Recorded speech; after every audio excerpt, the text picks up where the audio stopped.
Well, there it is. It's the Fokker F7 right here in Microsoft Flight Simulator. Today I'm going to be flying in virtual reality the tri-motor predecessor, the Fokker F7.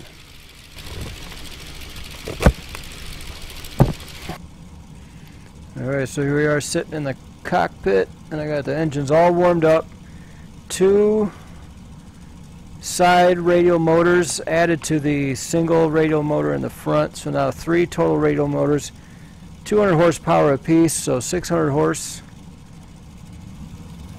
It's a wooden wing. It's covered fuselage. There may be a crosswind here, so got some rudder going in. Yeah, there's a crosswind.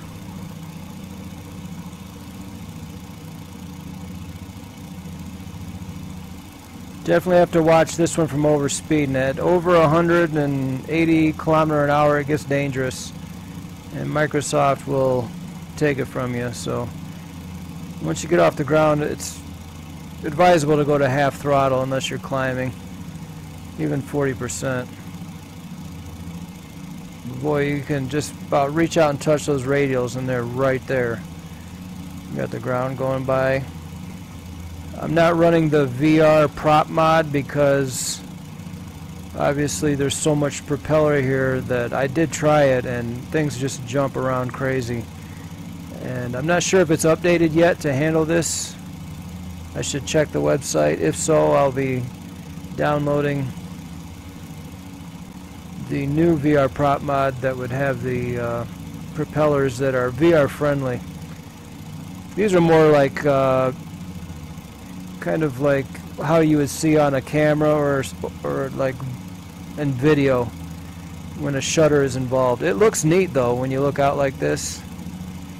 You gotta stick your head out. There's actually no glass here. This is just open.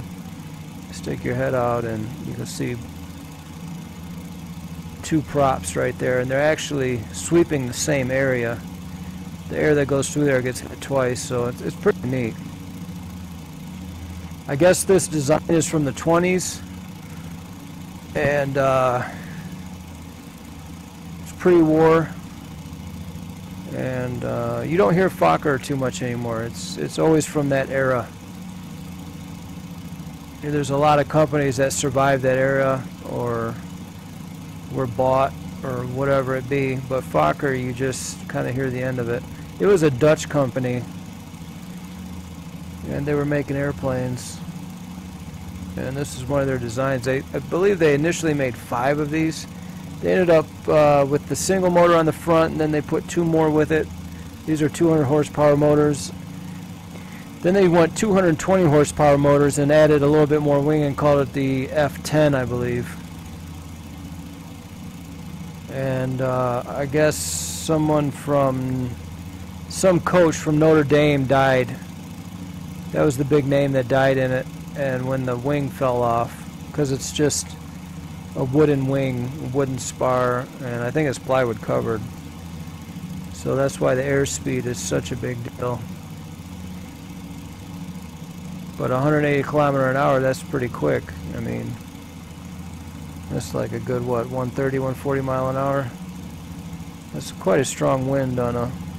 And then if you have any gusting or thermals, or you know how airplane rides are, they get quite bumpy, so that all comes into play. But I guess the Ford tri-motor is basically based on this design. Came next. There were some others from other companies that were very similar, but they used a metal wing. Ford used a metal wing on his. You can actually see it at the Henry Ford Museum. This thing will climb pretty good though. Just nose up and full blast on those props until you get too high. Once you're over like 5, 6, 7,000 feet, then the oxygen ends up being a bit deprived as compared to being down low, and it doesn't climb it well, but pretty good initially. You can get it up to speed and kind of yank it back for a bit, and it'll climb for 1,000 feet. at about a 45-degree angle, at least 35. It'll start slowing down though. But here we are in Albany, Australia. That's where I took off from. And this is coming up on dusk.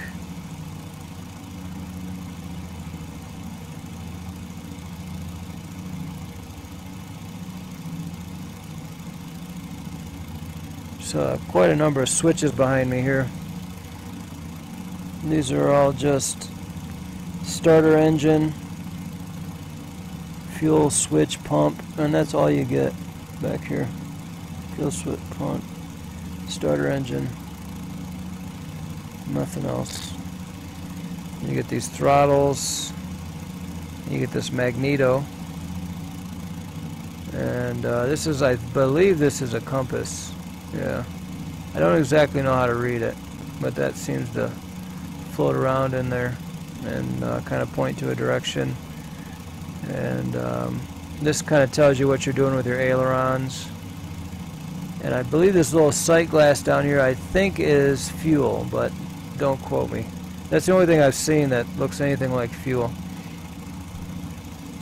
But it climbs slowly. You don't really think it's climbing too much. Doesn't really seem like it, but then you'll start to notice that you're quite a bit higher in the sky. So here the altitude is 3,000 feet, 3,200 feet. So I'm getting close to a mile already, and I'm not even really yanking back on the stick. It's kind of trimmed out that way. And with the speed, we're at the top speed. I bumped that. I have this on my flight stick. I just have this. My palm bumped the throttle, but that'll overspeed me pretty quick, and I'll be kicked out of here. Microsoft Flight Simulator says that it's overstressed the aircraft. So I got this cord going down my back. These G2s, they have a little clip that's pretty convenient, but it breaks off. And then I've seen pictures on the internet where they show this cord is just frayed from people that play a lot of VR. And that's just from, you know, when you take it off, the back has to come up first, and then the front. And then as you do that, it slowly wears that away, like it bends it every time. So that's a very well used G2 that's having problems with that. But I've just been wearing it up over the top of my head. Wouldn't be nice to have another clip back here even. But it seems to be a little better for the cord. Not as much wear. It's really a good headset. I mean, the way people wrote out the Vive and the original Rift, I mean, that was like a 4-year ride for a lot of people. And I think the G2, even though there's going to be newer ones coming out probably sooner than later, just considering the amount of power that's out there for headsets, I think you could pump even the 4080 Ti into this and just super sample and call it good. I mean, more is better, obviously, if you have the power for it, if you can pump those pixels. But the G2 it's really a good spot to just stay and say, let's do this for a while, especially because it was kind of, I don't know how to put it, I guess recommended. I was going to say christened, but it was recommended by Microsoft for this flight simulator.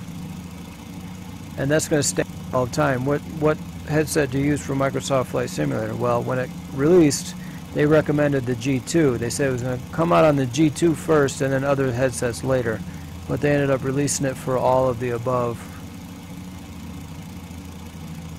I was trying to get rid of this little mouse pointer. Getting to be a little bit much. But this is kind of a neat scene. You know, I'm up, I have these radials running. Not too worried about gas or insurance, or talking to somebody on the radio, or the owner. There's a lot of things I'm not worried about, but I am enjoying the view of that radial.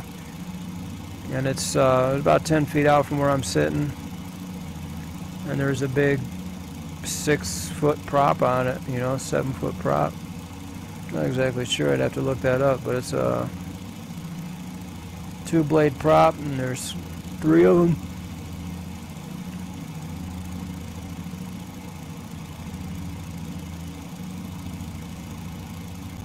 This is a really easy going aircraft, and it's kind of just like, it's a bit like the Stearman.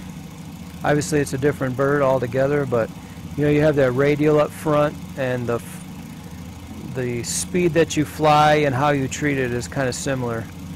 You kind of got to get some momentum, and then you definitely keep track of the momentum. The airspeed can get out of hand, and you don't want to stall it. So too fast or too slow is always at the back of your mind with all aircraft. But some of them they're just a little bit more like a set it and forget it type of a thing, or it'll beep at you.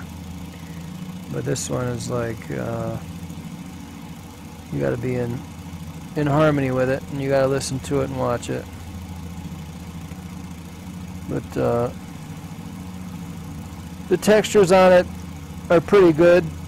It leaves a little bit to be desired as you look out the window. I'm not exactly sure why I don't like the texture on that can right there, right behind the motor. It's okay. I mean, I see what they're trying to do. It could be how the actual surviving specimen looks. It just seems kind of like low res, or I don't know. It just doesn't seem like digitized. It seems like the paint coming off is too big, like it's large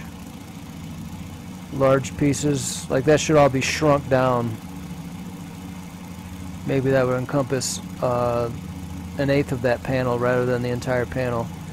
It just looks like it's magnified, and for that it looks somewhat unrealistic maybe. I don't know. I hate to say that about somebody's work, because I know they got a lot of time and energy into it, and they might have been standing right at the thing and see these pock marks in it and say, well, they're there. So, you know, I understand it's a lot of work, but just first impression, you look over and it's just doesn't feel as real. It definitely has that rendered look, and some of the aircraft, they're getting to be really good at putting them together to where it's photorealistic. It's at least in that direction. Like, I'm sure once the next iteration of flight simulators come around in the next 10 years, that and the newer headsets, it'll be like, okay, well, we weren't even there yet. But I don't know. I can see why this one got medium reviews, like 3.5. It doesn't handle very well on the ground. I couldn't get it to steer at all. Like, if I wanted to bring it in on a taxiway, I couldn't control it. It wouldn't steer left or right, no matter what, even at 2 miles an hour. Even with just one prop on and kicking it to the side like it would, like the rudder and one prop, and it still wouldn't do it. So I think it might need an update, just for at least that.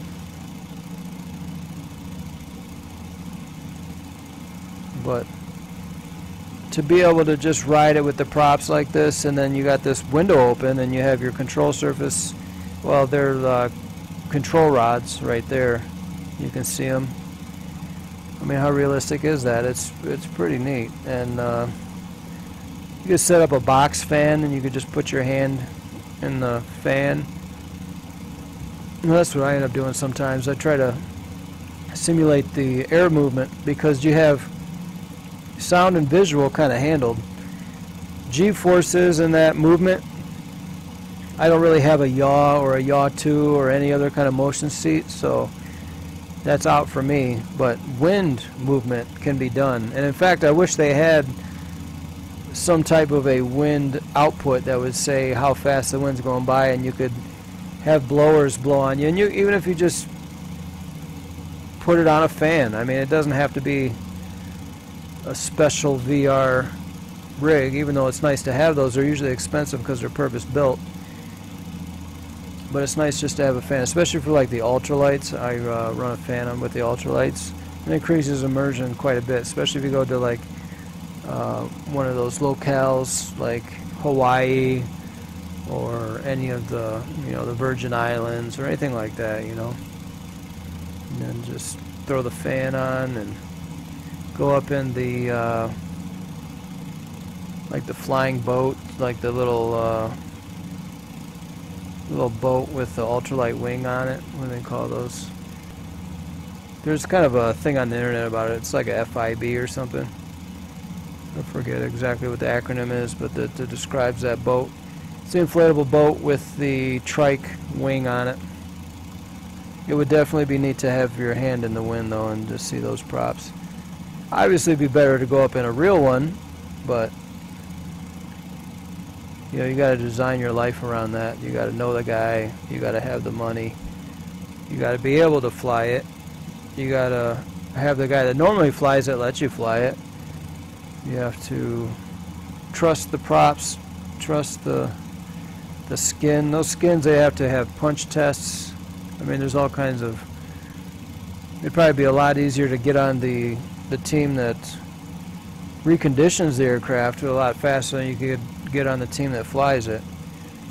So, I mean, at that point, it's probably about who has money to pay to fly, or put money up to get it into condition, or has so much experience flying them that you trust them better than anybody else to fly it. It's usually the person that gets to fly it is the one that's tired of flying it. You want to fly the F7? Yeah, sure, I guess, again. How many hours do I have? Yeah, sure, I'll fly some more. But that's what's nice about VR. It's a brand new experience flying the F7 for me today, and it's magic. Looking out there, see the tops of the trees, one with the clouds,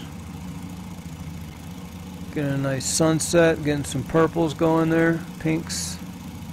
Looks like there's a moon, sun shining on the moon there, half moon, so we're halfway there, right? We're halfway since the last one.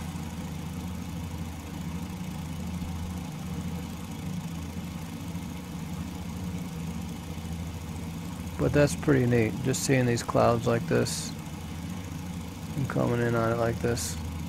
I mean, I just feel like I'm flying a Tucker or something. Just something old. I don't know, the airspeed is starting to stall a little bit. The realism here is just, I can't even, I think everybody that owns this knows, but when you get out of the simulator for a while, you're like, oh, I could go in the sim, and you just forget how spot on this is. You get used to the look of the trees, and you get used to the traffic, and it's, but it's nice to have a new aircraft. Kind of breathe some new life into it.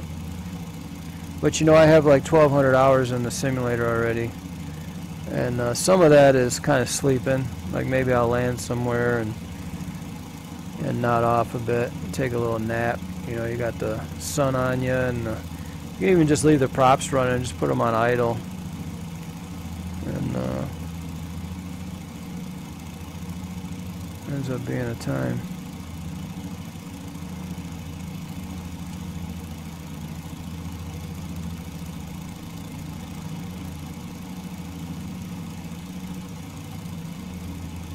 Yeah, a few minutes makes a big difference this time of day. Flying VFR.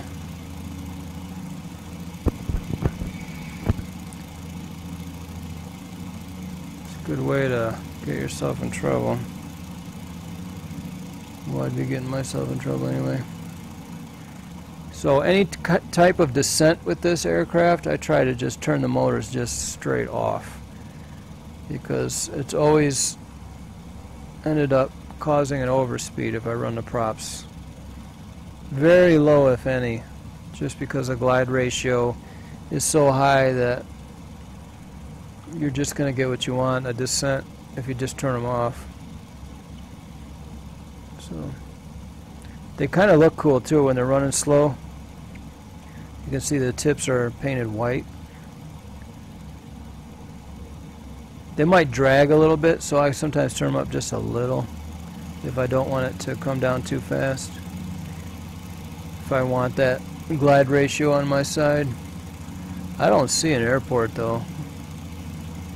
There should be one around here, but I guess I'd have to look on the VFR map.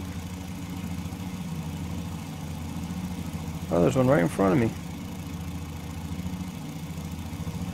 But I'm perpendicular to the runway.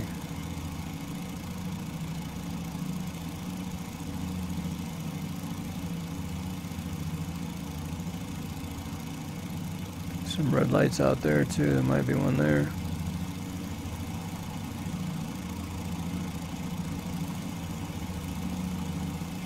So whether well I'll be landing here.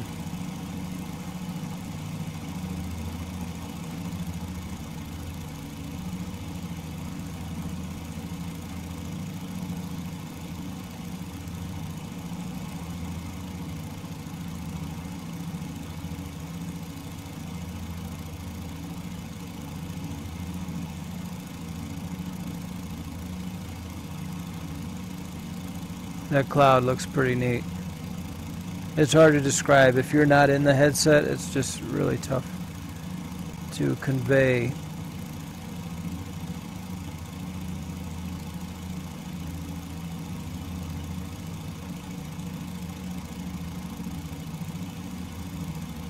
You know, as far as those satisfying videos, there's nothing there compared to this.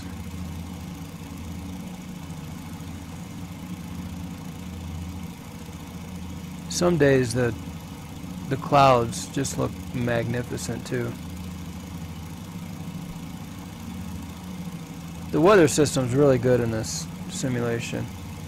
It's just all around just fantastic. I can't recommend it enough to anybody. It's probably looking almost dark on your screen there. Coming up on dusk. This is a slow-flying aircraft. It's just gonna hobble on in.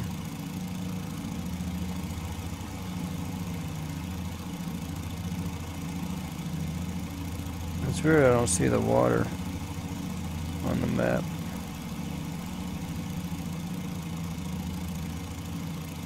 Okay, I think I see the runway. It's not that far away. I was looking for it over in that area. That's one thing about flying this more and more is you start to notice your speed on the map and where to look out in front of you. Because a lot of times, you know, you could even be looking over by those mounds or by those lights. And being that it's not reality, you don't have that super crisp picture necessarily to get it to where you can kind of scan. You do have good resolution and everything, but it's just not like real life to where you could spend more time just scanning around. But to be able to look at there and look at your speed and kind of know where to look for what you're looking for, it's all good experience. Even if a person never flies in reality, I mean, this is like just the dream. I'm not trying to shy anybody away from flying in reality, especially a real pilot's going to say, huh? What?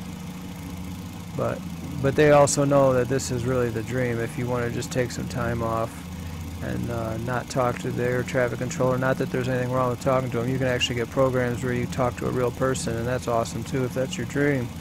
But sometimes it's nice just to go for a leisurely flight.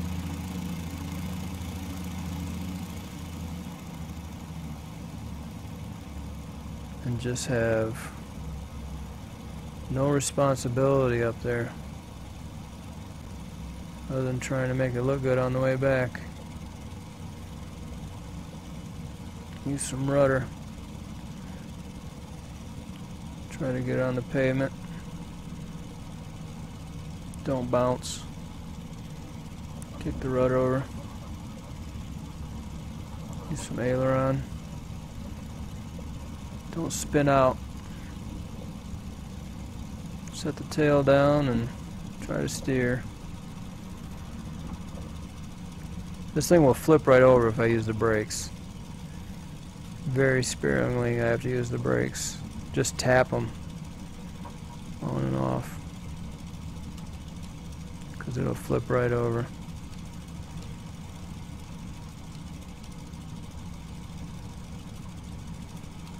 And I have not been able to turn it around. I tried once before. It wouldn't do that.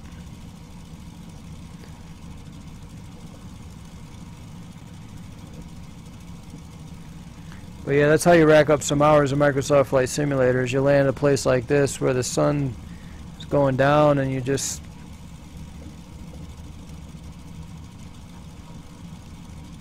park it. You can even let it idle and set your head back, and yeah, you'll rack up a couple 10 hours pretty quick.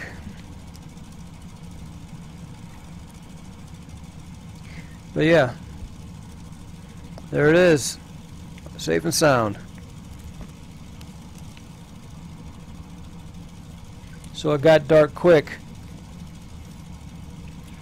Not a whole lot to see. It was kind of just wide open spaces, some water, some clouds. I was basically mostly looking at the clouds and the tops of the trees, and just really feeling the fact that I had that machine in my hands and how it was performing so nicely. It was just gliding right through the air, and I was very careful to feather the throttle down so that I didn't overspeed on the way down, and even turn the motors all the way off at times, so that as I was coming down I didn't overspeed, because it just can't handle more than 130 knots or so, give or take. I'm not exactly sure what the threshold is. I'm not always looking at the airspeed when it does fail, but I have had it fail a number of times, and so now I just baby it, very careful with it. But I hope you enjoyed the video. That was the Fokker F7 in Microsoft Flight Simulator, and I was playing in virtual reality with the Reverb G2. Hope you enjoyed the video. Always remember, you can shop in my eBay store, GB Hatchery. I'll leave a link in the description. I sell all kinds of items there. You can always check my eBay store, GB Hatchery. Other than that, I hope you're safe and healthy, and I will see you in the next video.